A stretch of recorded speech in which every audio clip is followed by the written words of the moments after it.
Hi friends and families. Today's லஞ்சில் இன்றைக்கி சுட சுட சாதம். லாஸ்ட் வீக் நான் வந்து கருணக்கிழங்கு வாங்கி வச்சுருந்தேன். அது நல்லா ட்ரை ஆகிடுச்சு.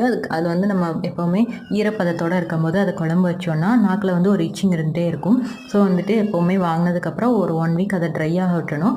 அதனால் எனக்கு 1 வீக் கழிச்சதுனால இது நல்லாவே ட்ரை ஆகிருந்துச்சு. இதை வந்து தனியாக குக்கரில் ஒரு 3 விசில்ஸ் மட்டும் விட்டு எடுத்துகிட்டு அதோட தோலை வந்து ரிமூவ் பண்ணி வச்சுட்டேன்.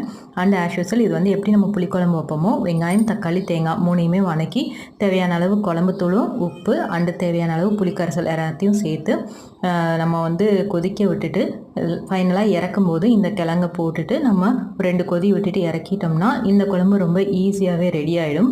புடலங்காய் ஒரே ஒரு சின்ன புடலங்காய் மட்டும்தான் இருந்தது. அதனால் அதை மட்டும் வச்சதுன்னா எல்லாருக்குமே பத்தாது அப்படின்னு சொல்லிட்டு எக்கும் வந்து 2 இருந்தது. அதையும் வந்து நான் பாயில் பண்ணி வச்சிட்டேன்.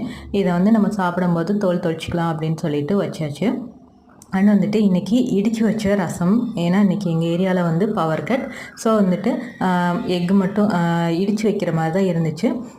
ஃபைனலாக தயிரோட எங்கள் லஞ்சை கம்ப்ளீட் பண்ண போகிறோம். உங்கள் வீட்டில் என்ன லஞ்சுன்னு கமெண்ட்டில் சொல்லுங்கள். பிடிச்சிருந்ததுன்னா லைக் பண்ணுங்கள். Thank you all. பாய்.